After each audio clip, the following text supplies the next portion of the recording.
All right, welcome to the Gateway API meeting for June 10, at least in North America. And we've got a pretty packed agenda today. Just a friendly reminder before we get into any of these things, if you don't mind adding your name to the attendee list so we can track who's able to make these meeting times. And then also just Kubernetes community meeting. We abide by CNCF Code of Conduct.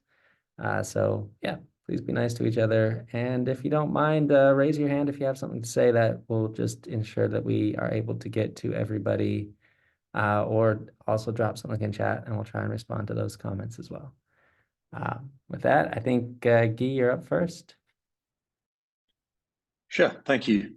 So I think this is going to be straightforward. It's basically a question on whether we should open yet another gap issue for the further enhancements on the policy attachment pattern, right? There's currently an open discussion. So just not sure if what we want is to continue with the discussion a little longer and then decide if we really need a gap, or maybe if it's rather about only changing the existing gaps, right? I've been cooking a set of comments to share on this discussion, which I'm planning to do tomorrow, tops. But anyway, just to get some idea of what's the expectation for this one, if you want another gap or modifying the existing ones. Either way, I'm basically volunteering, to be assigned or co-assigned, right? Whoever wants to work with me on this one. So, yeah, again, I've talked about this. I'm more than happy for Guy to be the one who leads this. Obviously, I've got quite a bit of, I'm happy to have some input, but yeah, great that it doesn't have to be me being the leader on this one. Thanks, Guy. So yeah, I think we should probably keep one of the existing gap numbers and just change the title or mess things around a bit there, rather than starting another gap issue. I think we can, and we should probably add policy attachment into the to the discussion of the things going to standard, even though it's not really standard, but I think it fits in that one better than experimental, because once we get policy attachment squared away, then it will definitely free up some review space for experimental stuff. So yeah, does that make sense, Rob? Yeah, no, +1 on all points. I would defer to, maybe we should aim for the direct attachment gap, just because I think that has the most recent updates and thought processes as far as the one that we keep on pushing forward. But I don't have a strong opinion on that. I do agree that we should just build on one of the existing ones. Huge thanks to Guy for taking this on. You've done so much excellent work already around policy attachment. I know we can learn a lot from you and what Quadrant is doing. So yeah, looking forward to your comments here. And also what Nick said, this doesn't clearly fit into either category that we have right now, but I know it will take, once we get this across the line, it will definitely free up some review bandwidth, among other things. So really excited to get this one through. Yeah. So, and then I should also mention specifically for you, Guy, and anyone else on this call who would prefer an earlier meeting, we have switched to alternating between EU and later meeting time slots. So next week we're back at the time slot, which is 8 a.m. Pacific. That's 7 hours earlier than this one. So hopefully that works better for some folks. So that's 8 a.m. Pacific on your Monday? On my Tuesday, thank you. Yeah, Tuesday. So yeah. So that's I think 5 p.m. in Central Europe for the most part. Okay. 1700. Yeah. But so that's like 24 hours plus, a bit under 24 hours from now. Yes. Yeah, okay. Yes, exactly. My Wednesday morning is the key part for me. Yeah. Candace, you got a hand? Yeah, just a quick question about the the GEP issue that Guy is bringing up here. Is this something that we're scoping now for 1.2, or is this something a little bit further off into the future? No, Yeah, I think this is so some work on this is in scope for 1.2. To me, so the idea here is, Candice, to be able to clear away some of the uncertainty around policy attachment to effectively free up some more slots for experimental stuff. yeah, and I think a key point here is, Candice, one of the things I think you're working on is pushing back NTLS policy forward, and obviously that has a dependency on policy attachment.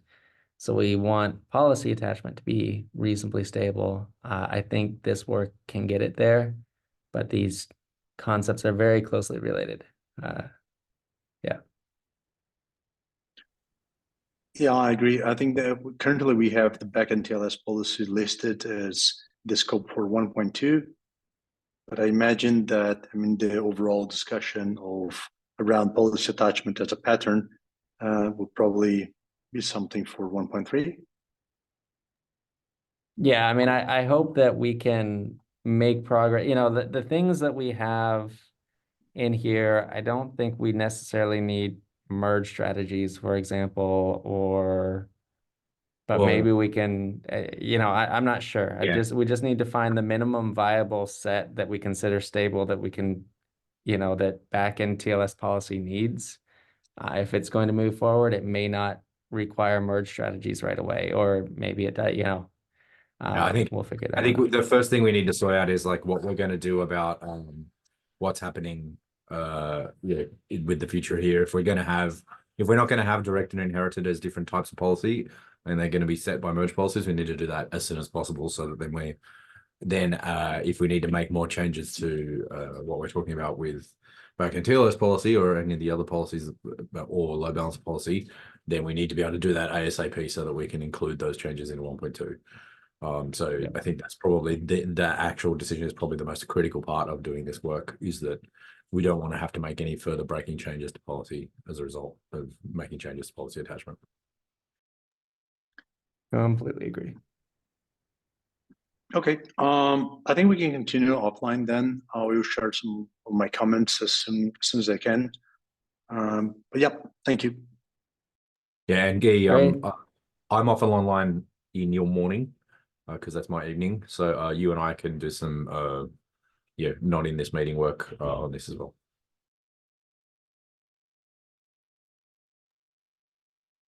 Great, sounds good. Awesome. Well, thank you for bringing that up. Next up, we are experimenting with a new, more tightly scoped release process. And this means that we are at the end of our very first release scoping effort, or at least formal release scoping effort. That ends tomorrow, my time at least, around 24 hours from now. And the experimental to standard bit is, I think, pretty solid at this point. Thank you to everyone who has volunteered to lead some of these features across the finish line. I think we've got volunteers for just about everything in the list, which is, well, I guess that's why it's here. But this is really great. So thank you to everyone who's volunteered. I tried to come up with some rough categorization. I am happy to debate any of these, but this is just my hand-wavy attempt at trying to guess approximately how safe, how confident we are that these are actually going to make it across the finish line in 1.2. I think the timeouts and duration bit is pretty safe, hasn't changed much, has enough implementations, has conformance, etc. I think same goes for backend protocol. So I've bucketed all those in the safe category. The probably safe category, I would say, is in-cluster gateway config, and maybe even TLS route, though I'm a bit less confident on that one. And then I would say backend TLS policy and supported features both have some open questions. Backend TLS policy, I would say we just need to get the we need conformance tests that will be tricky. I don't think we need any more implementations. but we need them to catch up to Alpha 3. There were a few things, and then obviously policy attachment behind the scenes and supported features. It sounds like we might want some minor changes to the API, which means this would not be the release that it graduates. So yeah, that's my view of the world. And if we take that as relatively accurate, then I say that means we have basically 5 slots available for new experimental GEPs. The idea that of those GEPs that have been proposed to go to standard, we can relatively safely say we expect around 5 of them to hit. So does that sound fair before we go any further? Any concerns with the math or logic here? Cool. It's Okay. good to me. Cool. So next up, I think we'll spend most of our time on this new to experimental category. And maybe if we can just time box this for 30 minutes or less, because I know that we have a few additional things on the agenda, and I want to make sure we have time for them. But given that we have exactly 1 day left, 24 hours left in this scoping, we have 9 things that have been proposed and 5 slots for them. That means we're going to have to make some tough decisions here. I appreciate everyone. I've noticed that there continue to be new votes rolling in, and that's great. Guy's named route rules. This is something like that is far, far overdue. This one seems particularly straightforward in my mind. And then we start to get down into merging gateways, backend MTLS configuration, etc. down the list. What I've been thinking a lot about is, as you know, we've said very clearly that one of the top things, well, the very top thing that we are going to consider when it comes to scoping in 1.2 is the results of that discussion. Basically, the votes, the comments, the emojis, however you've reacted, however you've shown your interest, that is absolutely the highest consideration. But the other considerations that we have here are kind of taken from that discussion, but basically the idea of if the feature is what we would call table stakes. So it's a broadly used feature that's blocking adoption in some way, right? That I would use Gateway API if only it had X feature. Then the portability, you know, if we see a feature that's broadly desired, but only, you know, a handful of implementations can support it, then that has less value over the same level of interest, but can be supported more broadly. Then the complexity budget, this is a term that I hear Tim refer to over and over again, but if your API has a fixed complexity budget, some features have a greater cost to that budget than others. So trying to find some kind of way to approximate the cost of a given feature to that budget. And then finally, if you have a fixed set of review capability and bandwidth, if you see some gaps coming in that you think are going to take a very large amount of that bandwidth, you also have to consider that in terms of what we accept.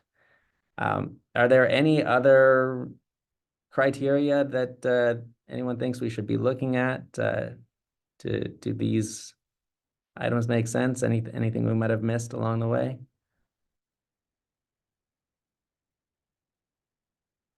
Silence is great. I'm just going to take this as consensus. Yeah, I think those criteria look great, Rob. It sort of basically covers what we have always talked about with features anyway, in a slightly more transparent way. So nice work. Yep. Cool. So what I wanted to do, if we're on board for this, is I wanted to have just a brief working session, for lack of a better word, where we just try and give a high level, you know, just working down the list as far as we can get in 25 minutes now, of just if we can give like a hand wavy idea of where these things fit. So like named route rules, this is the highest for community interest right now. It's great. So I would say that's let's say 10 out of 10, right? Any concerns with this one? I don't, if we're gonna call that the highest interest, then it has to get the max score. For table stakes, I don't know that this is a particularly, it's something that everyone wants, but I haven't had anyone come up to me and say I'm not going to use Gateway because it doesn't do this specific thing. It's just kind of, that doesn't seem like the biggest detail with this one. Low-ish. Yeah, I would say like it's probably better to stick with numbers. Okay. Yeah, give it like I'd say 4, like 3 or 4 or something. Sure. Okay. Portability. Let's go ahead. I mean, I think this is infinitely portable. Yeah, it's a spec thing, not a feature. So right. Complexity budget. This concerns me some, right? Because it's basically introducing more than one way to do something. Like we have these custom filters on route rules, and now we have policy attachment that can target a route rule. So I think this is high-ish, but also we've been talking about it so long that I think we've addressed a lot of the complexity already. So my guess is 6, but anyone else higher, lower? Okay. Yeah, I think that makes sense to me. I mean, maybe we should actually I think the way we are doing these numbers is that higher is more desirable. So maybe this one actually you want the complexity budget number to be lower. So maybe what I'll do is I'll do -6 out of whatever, right? Like this is negatively weighted, whatever this is. Yeah. Just to and then review complexity is not that high. I think I feel like we've already reviewed this enough. What am I? We already allow policy attachment to sections. Yep. Okay. I'm gonna say 4 or less out of 10. Yep. Okay. Okay. And feel free. This is the reason I wanted to do this kind of in the open is I just feel free to jump in if you have opinions, thoughts, whatever. After this, we still need to come up with weights for what community interest is. Obviously this is the strongest weight by far. But we, yeah. Yes. The minus only serves to indicate the negative nature of the number. Yes. Yeah. I mean, yes. So yeah, I guess -4 out of 10 is probably fair too.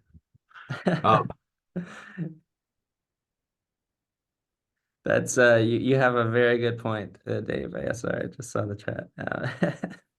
All right, so let's keep on rolling then.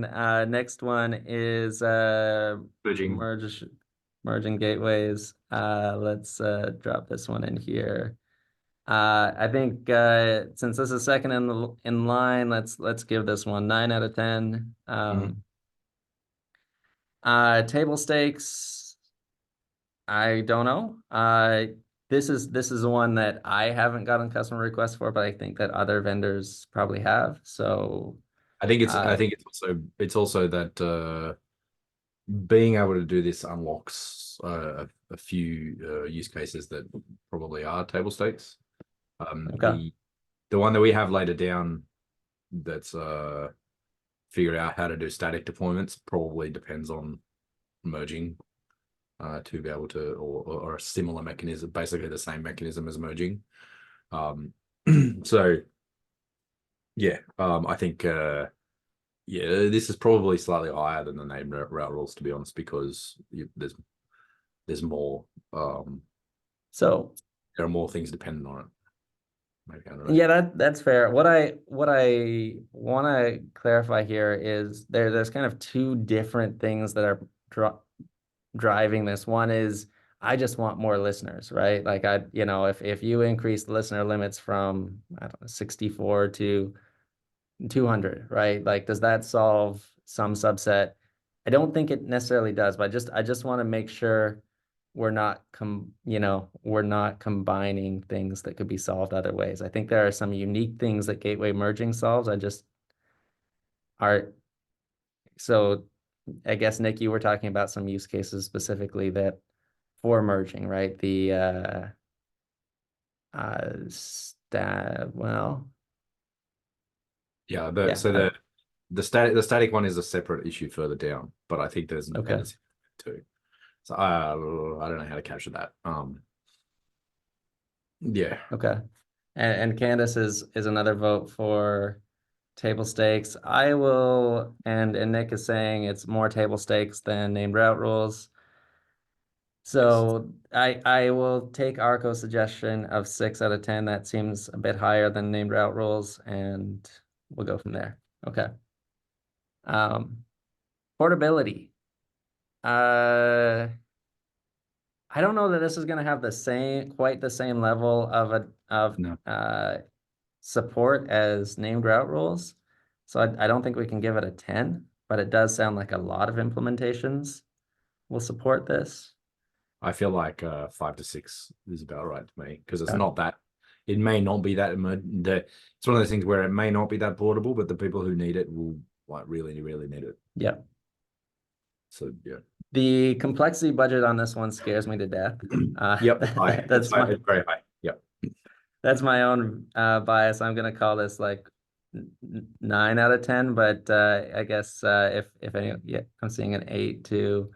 Yeah.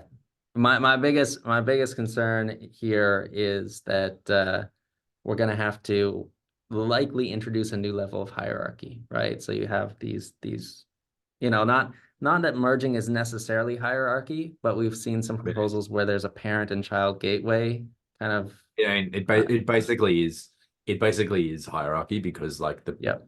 when you're merging a set of gateways into another gateway, then the gateway that you're merging into is effectively a parent. Yep. It is effectively another layer of hierarchy. So yeah, we do need to be very careful about that. Yep. Cool. The review complexity, I mean, this one is very tightly coupled, I think, to complexity budget. I feel like the same score all over again, at least. Yeah. Yeah. We've talked about some of the complexities here, but I think that there'll be a bit of we'll need to talk a lot more about exactly how this works and how everything fits together. Everyone good with these ballpark scores for gateway merging? I think it has somewhat higher community interest as of this conversation. It looks Oh, like yeah? it's at a 7. Oh, look at that. Okay. So we'll just call it a tie for now, and I'll adjust as we go. For reference, you still have, we'll say, 24 hours to vote on this, and then we'll get the final scores for community interest here. Yep. But yeah, thank you for that update. Okay, so next up is backend MTLS config. I will obviously be biased here, so I'll try and be fair. So since we've got 2 10s above this, I'm gonna say 9 or 8. I don't care for community interest. Sure. And then for Yeah, this is high on the table stakes status. yeah, that's my own bias. That there's just too many people that want this. We also, and in this case, I'm really talking about customers and also just the idea that we want to be able to connect seamlessly between ingress gateways and mesh implementations, and I think this provides a way if we do it well, and that's kind of the power of this API. So yeah, let's give this an 8. The portability, I hope it's very high. I have pretty good confidence looking at Nginx HA proxy and certainly Envoy that they should be able to support this. But just to be fair, I'll drop this to 7 out of 10. I don't know. And then the next one, complexity budget. This is one where I think the complexity budget is not necessarily that high, but the review complexity will be fairly high. Yep. In my opinion. So let's just say 7 for review complexity. The actual complexity, I don't know. Do those numbers sound roughly fair? I just made some up, open to ideas, higher, lower on Yeah, any no, of these. well, that makes And- sense to me, I think. But Candace? Oh, I just had a question about the community interest on this one. I Mhm. didn't vote for it.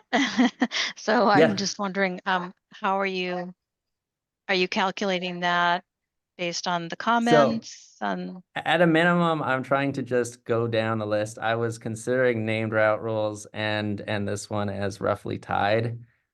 So the gateway merging and because although it's a really rough thing to do, but this one has more upvotes, this one has more emojis, whatever. Like I don't know what the overlap, because these are anonymous, these are not.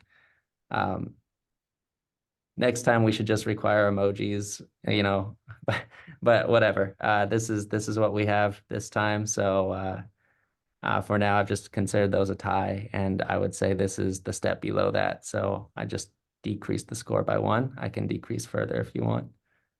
Yeah, I think this is I mean, all of these numbers are essentially arbitrary. There is no real system. We are making this up as we go, to be clear. Yes.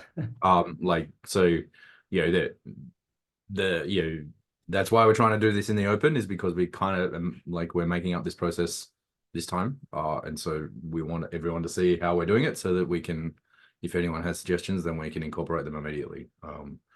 So the rough at the moment, community interest is roughly a ranked sort of a ranked list in roughly descending order, and that's the only mechanism we have. Yeah, and I would say that's true of all of these things.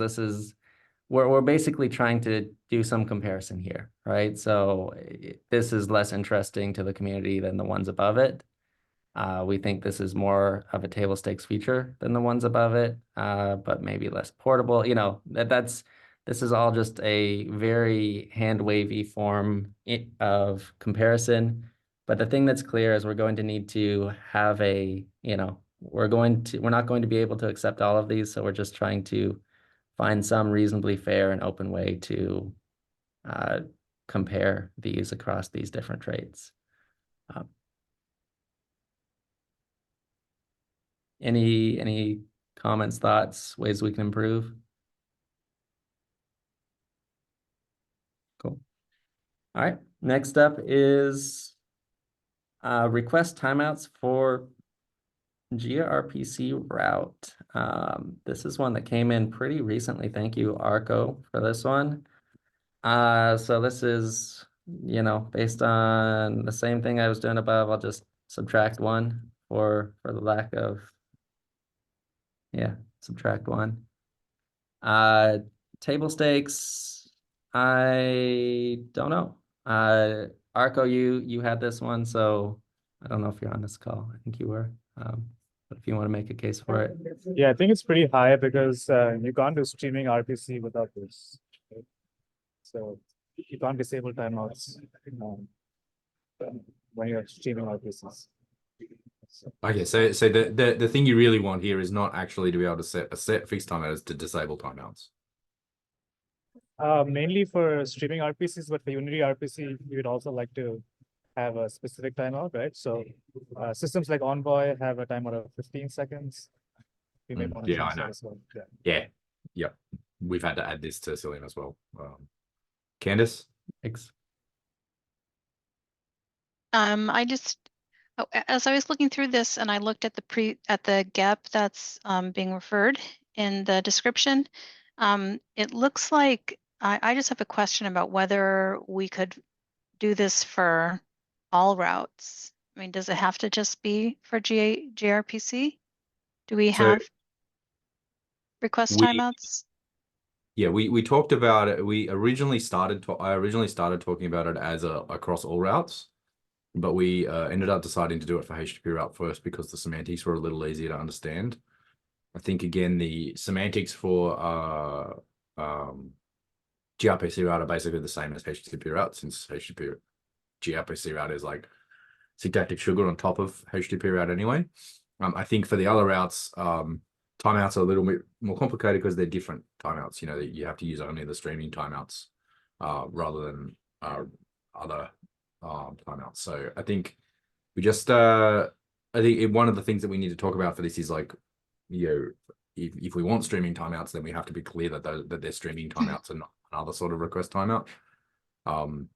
Whereas say for TLS route, you can't do a request timeout really. Like you've got to do the stream. You've got to do the, you know, how long does it take to return the stream, and, you know, interpacket delays and stuff like that. I mean, it's kind of the same thing, but it's not exactly the same.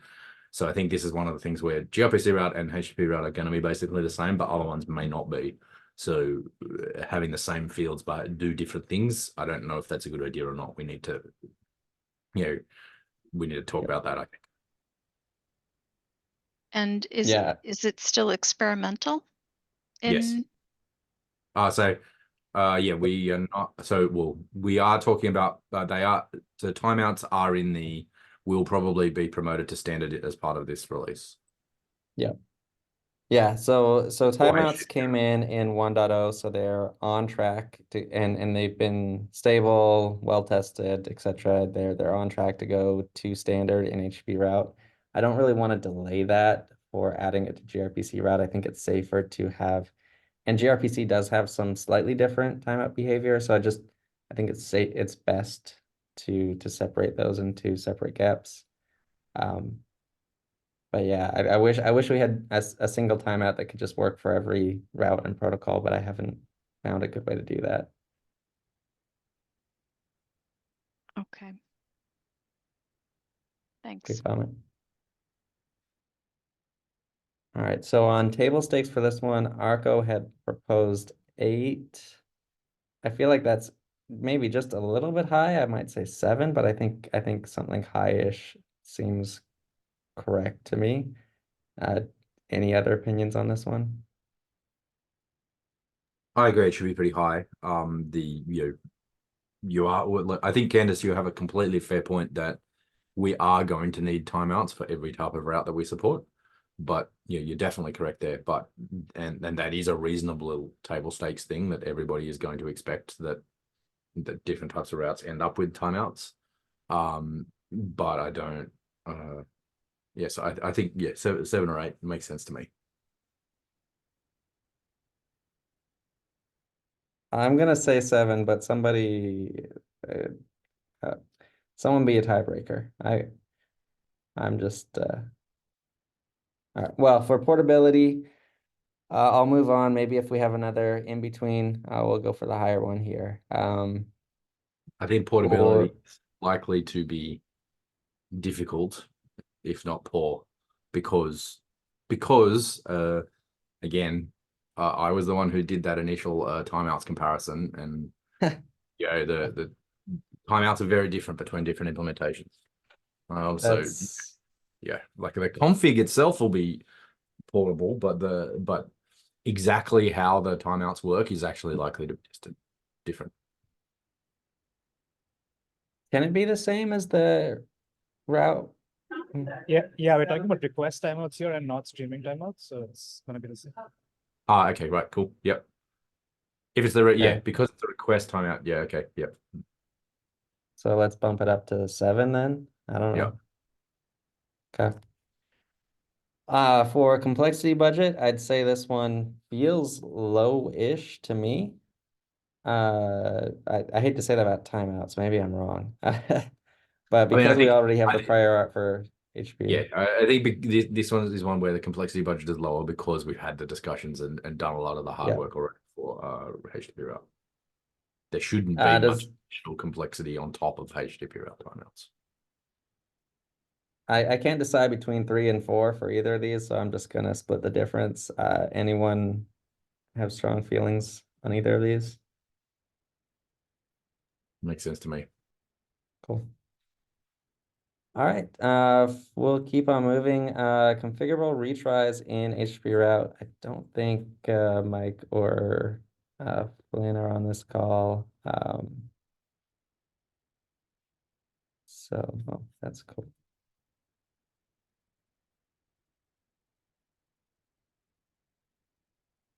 So for retries, this is a really tricky one, right? Because there's the like max count retries, which I think is pretty simple.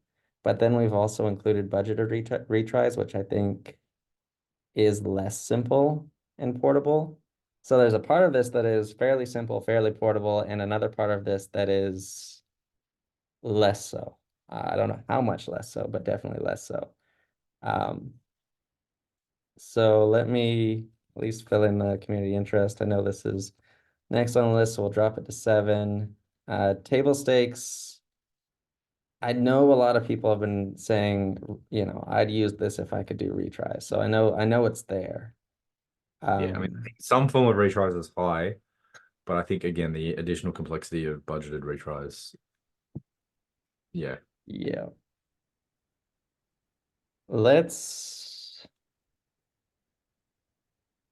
7 would put it among the highest on this list. So let's say 7. For portability, I think it's pretty high for the base set and then questionable for budgets right Yeah. now. So let's say 5. I don't know. Please, someone correct me if you think differently. I'm not trying to. I don't have much of an agenda on Better this to one, err so- on the side of getting a number down. People can Yeah. comment on that. So please, if you don't feel comfortable commenting right now, please feel free to comment on the doc after this, and sort of say if you think the numbers should be updated or different. And that goes for anybody watching the recording as well.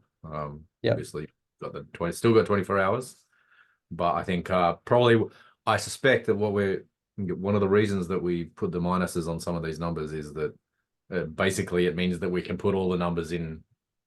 We can put all the numbers into a spreadsheet, add them up, Yeah. and and then order them by the sum of these things, and say, okay, the top ones are these are the ones. So Yeah, that basically that's feels exactly like it. this is gonna work, right? Like yeah, I mean maybe some weighting to sort of make some of the factors more important than others, but something like that is going to be what we end up doing. I mean, obviously we will link the spreadsheet in here so that everybody can see, but something like that is probably going to be what we end up doing to figure out which are the ones that take up the slots. Yeah, exactly. This is all an exercise working towards a spreadsheet with some kind of weighting, and it won't be perfect, but we're learning. It is working towards a word I know which is dirty word, is stack ranking these issues and picking the top N. Yeah. Right, Yeah, like that, I mean, that's unfortunately, basically what we are doing. Yeah. There's it's going to be frustrating that we can't fit everything in, but hopefully being more upfront and honest about what we can and can't fit will be better for the project overall and allow us to focus on the few things we think we can fit in. So, yeah. Okay, so with that, for complexity on this one, again, I think there's a big difference between the just base values and the retry budgets. I'm gonna split the difference between these and say 5 out of 10, but I feel like actually I guess complexity budget isn't that high. It's review complexity that's quite high for this one. So let's say 6 out of 10 for review and 4 out of 10 for complexity. I don't know. Yeah, Like I think that's by complexity budget, I'm thinking like user-facing complexity.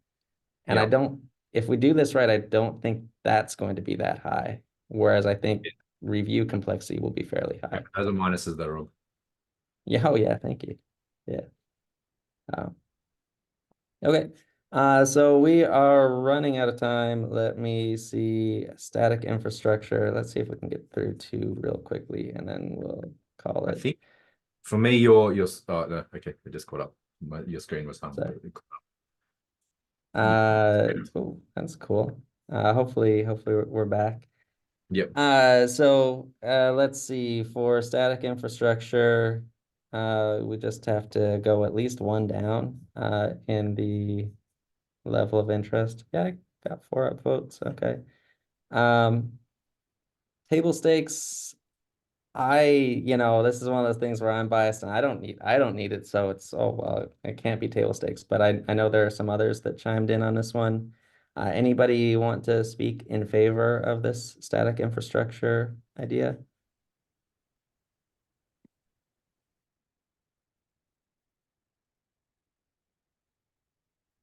Yeah, I'm I just think gonna Mike, go, Mike and Flynn aren't yeah, here, so unfortunately. I'm gonna hit it right in the middle with 5.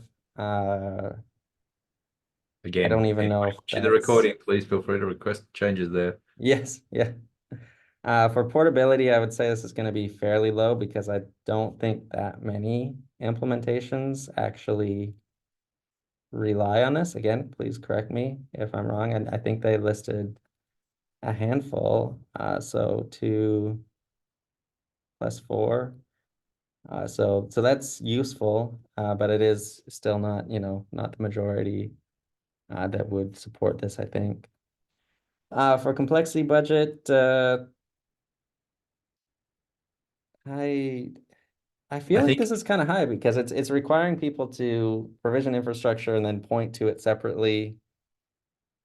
yeah, If I'm I understanding, think I think it's a bit related. It's like I said, it's very similar to the complexity of the merging because we're going Yeah. to be something practically. It's one of the reasons that we introduced the infrastructure standard to start with. It's going to be some more stuff in the infrastructure standard that is going to sort of say, hey, don't create something, use this instead. So it Yeah. may, yeah, I think, yeah, 6 to 7 seems right to me. I think review complexity is probably like, reasonably high as well. Yeah, let's say 7 again. And again, please don't hesitate to speak up. And I'm just trying to rush through these ones. I think this will be the last one we hit. The request mirroring one. And then I'll hand it back to others on this. Real quick for interest, we got to go down 1 at least, so we'll call that 5.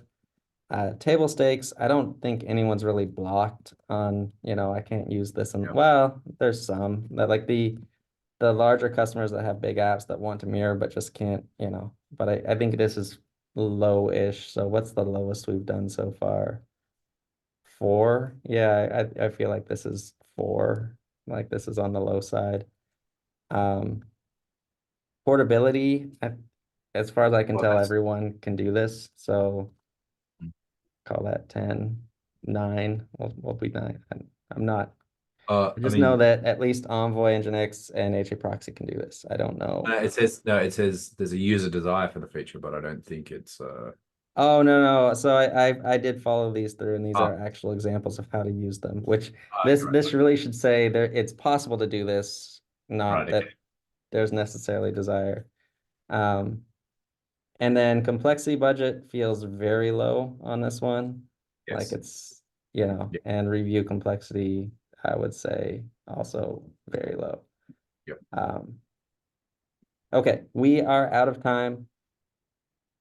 Tomorrow we will run through these again. 24 hours from now, we'll take another look at this and try and translate this into a spreadsheet with some weights. If in that period of time you look at these scores and you're like, this is really off, it should be X, please leave some comments, start a Slack thread, whatever's the best form to do this.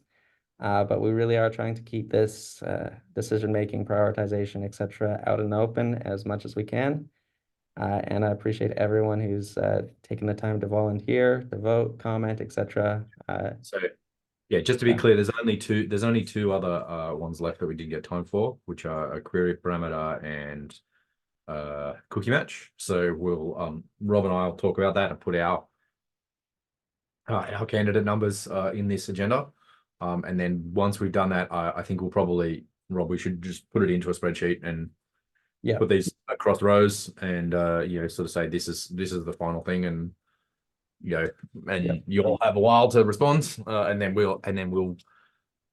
once we've got these numbers agreed on, then we'll figure out the weightings that we're going to use and put them in there.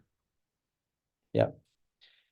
Completely agree. And just a heads up, this because we're saying that this process ends tomorrow, that means the next process, which is diving directly into GEPS, is going to start very quickly. And we've said that process is going to take between 5 and 7 weeks, given the holidays that will exist in a lot of the world, but especially US, Canada, etc. over that time period.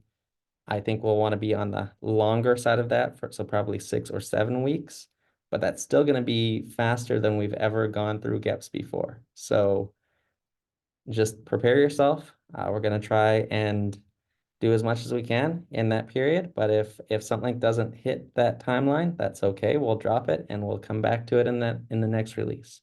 But this is all trying to get to a more predictable release cadence. So yeah. Thank you, everyone. And with that, Dave, let's hand it off to you because you've got a few items on the agenda. Yeah. So the first item, I guess for some context, is I had a conformance test for the different types of Kubernetes services. And there's different sort of cases there. Like, for example, endpoint slices, IP4, IP6, manual, headless, things like that. One use case that like Knative has, but it also is a use case other people have, essentially is being able to get like DNS entries into Kubernetes DNS essentially to then kind of like forward. I guess when traffic's directed for one service, it's really meant to either go off cluster or direct to something else in the cluster. This can be accomplished with external name, but external name's not safe. So then sort of the question is like, I've been kind of bringing this up and on for like the last year and a half, 2 years.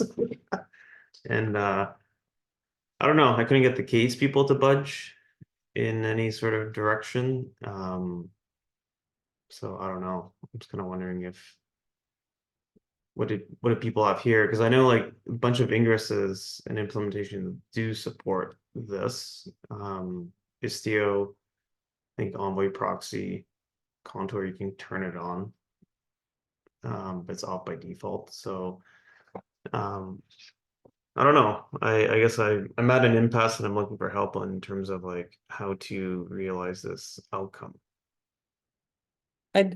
Yeah, so I mean, obviously, I've been one of the people chiming in on this, and for me, it's always been a struggle to find a way to do this safely, right?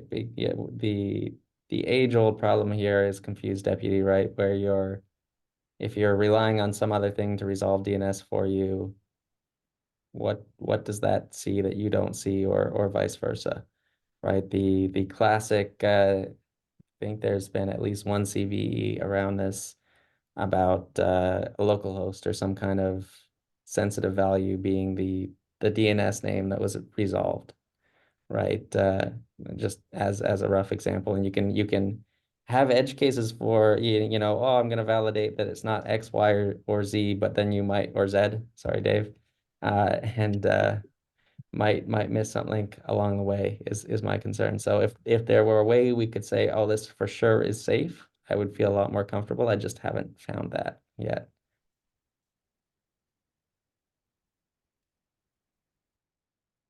Yeah, I feel much the same. I think the problem is that the essentially sort of it's really easy to make if you're trusting DNS names, it's really, really easy to end up with confused deputy things, because I mean, and the most obvious ways to do this are to filter the DNS names in some way to say you can't put localhost, but I mean, that doesn't mean that you can't make a Route 53 domain for localhost dot whatever the hell domain you want that looks up to localhost.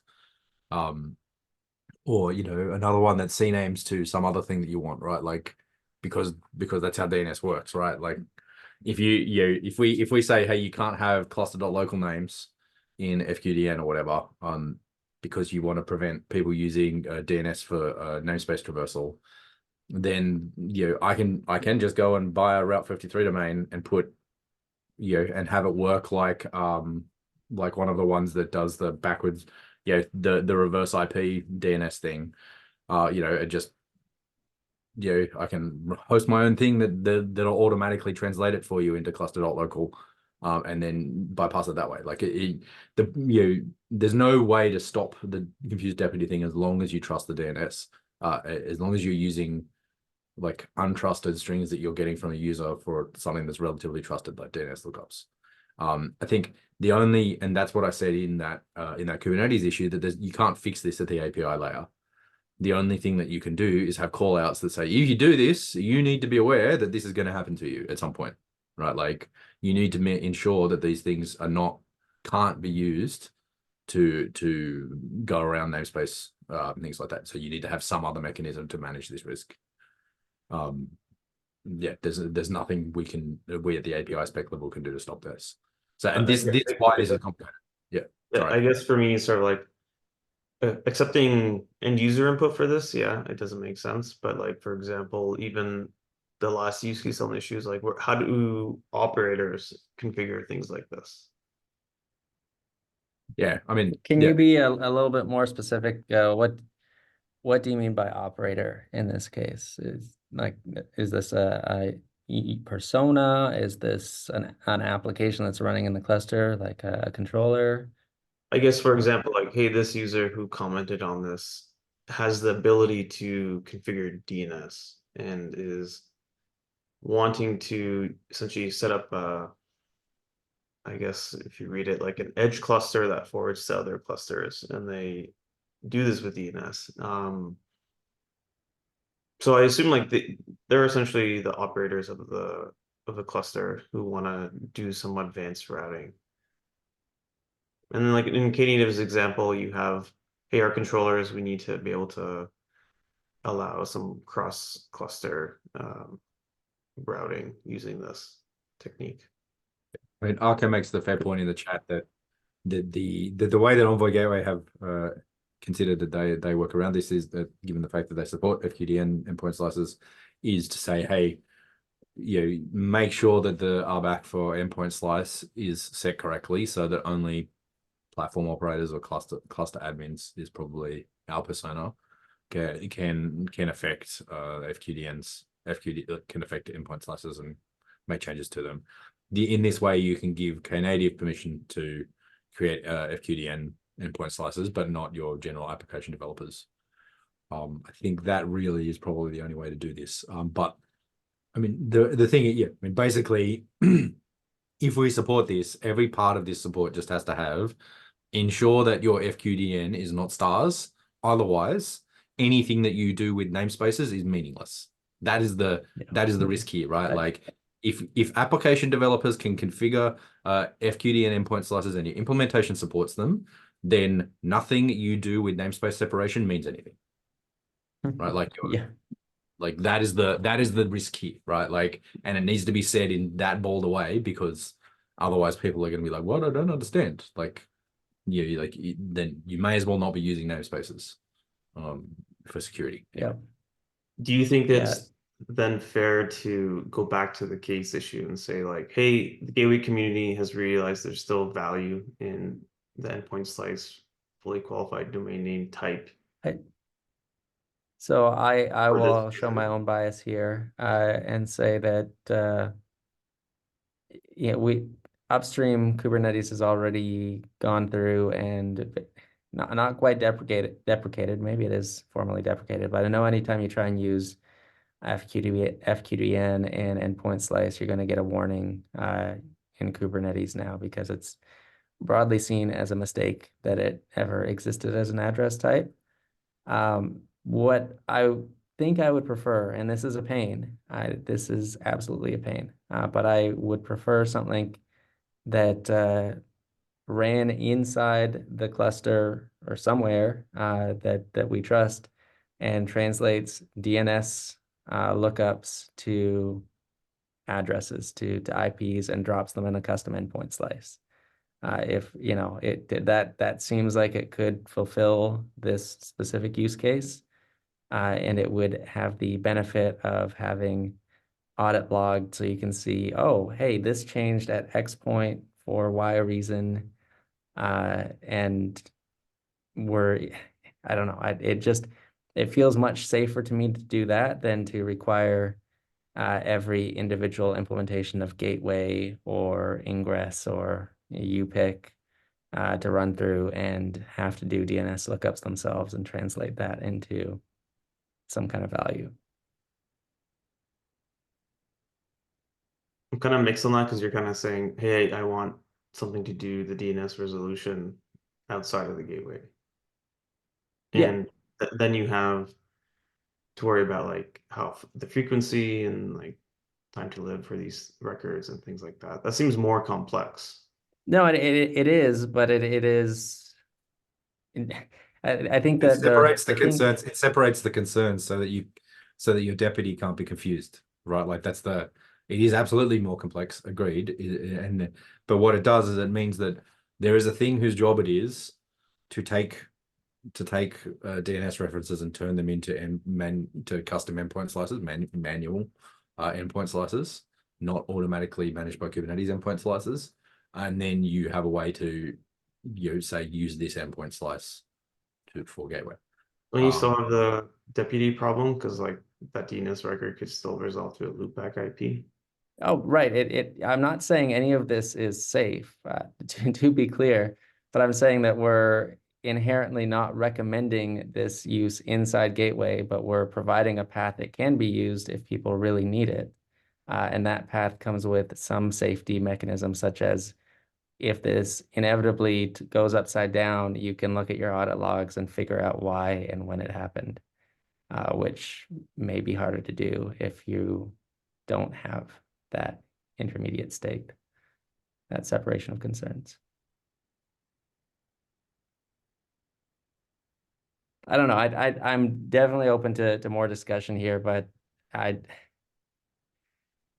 seen a few too many CVEs where we thought something would be cool and useful, and then it's very hard, near impossible to retract guidance like that. Oh, well, you said you could do that. So I just have to tread very, very carefully here. Right. Look, I get it. It's very frustrating because there's a definite need. People really want this. People really need it. And it seems like there's a solution right there that would work, right? And we could all stop talking about this and go home. But the problem is that solution will create problems in the future. Guaranteed. Like and that's why it's deprecated upstream, is because like, while it is nice to have the RBAC there, it's also sort of taking something that's shouldn't really be endpoint slice's job and cramming it into endpoint slice, which is exactly what happened many times over with service, right? Like we took something that like external traffic policy, or a bunch of other stuff really kind of is only tangentially related to service, and it ended up in service, and now it's stuck there forever, and like this is one of those classic cases of like no is temporary, yes is forever, where it's like we don't want to say yes and then have it and then be stuck with it forever, because we will be. If we say yes to this now, that's it. It's there forever, and we accept the security risk in perpetuity. Do you think the upstream would accept just like a CNAME record resource that would just? I mean, that's the same thing as service external name. I mean, that is what that was, and it came with the same unfortunate side effects. There's there is a Kubernetes CVE that strongly recommends not using external name with ingress. I can point that. I'll add that to the agenda after the fact. No, that I'm aware. I'm just saying, like, if it's like if you don't want to conflate DNS with endpoint slices, then what if we create a separate CRD that could be RBAC'd? I'm just trying to see. Yeah, I mean, I think that the fundamental problem is relying on the proxy to do DNS resolution is fraught with concerns, in my opinion. Yeah, the point here being that I don't know. You had a separate thing that was I cannot think of a safe way to do this other than the slightly less painful way, well, less unsafe way to do it, which would be to have it outside of, a separate component that resolves DNS and translates it to IPs and endpoint slices, so you can at least track it via audit log. But I will be the first to say that's only very marginally better. So, I mean, Arco raises the but- point that the alternative here is that people will just keep supporting external name anyway and Yep. ignoring the same. And it's like that's cool. You're Yeah, free no, to do. it's and that's Yeah. it. Yeah, it absolutely is an awful situation. Yeah, I mean, have you're not free to found a do secure that. way to do this. At least if they continue using external name, there's already a CVE telling them not to. So like, like what else are you gonna do? So Yeah, I mean, I know for Contour, I know because I was working on it when we had that CVE. Like on Contour, we took some stuff so that you can't access, say, the Envoy control socket from localhost, because that was a thing that before it used to be that Envoy operations were handled by a localhost control socket, and if you created a localhost external name and use that in your ingress, then you could access the control socket from arbitrary config. That's pretty bad. Yeah. So so Contour did some stuff to make sure that that control socket is only ever accessed via a socket path rather than localhost access, which closed that specific thing. But that's a good example of the way in which you can find some unintended thing here. Look, and again, like I want to be able to support this use case, but I want to be able to support this use case at a spec level in a way that doesn't build us a security problem for forevermore. And like and until we can do that, like I don't want to do it. This is one of those sucky times where as a maintainer, I have to say no because I can't, because it's only going to cause us pain if we don't. Until we can find a safer way to do this, we have to say no. Like, yeah, it sucks. Yeah, on that, We unfortunately, are also like 5 minutes over time, so yeah, exactly. We're past time. I want to be respectful of people's time, so I think we'll cut it here. I think the one thing that they did put in the agenda that one of us can do is to pull the older years into a separate doc. I think yes, one of us will do that. Yeah, and so there's a real quickly, there is a proper way to set up these kinds of docs. This is not set up properly. This is actually a doc owned by Bowie from the very, very beginning of this thing. We should create a new doc that is properly set up, and there's some contribx thing somewhere for how to do that. I just don't know. Anyway, but yes, we should do that. It'll probably mean a new doc has the new stuff instead, but yeah. Yep. Cool. And Well, thank you, everyone. This has been a helpful discussion, and we'll see some of you next week at a different time. Thanks, everyone. See you.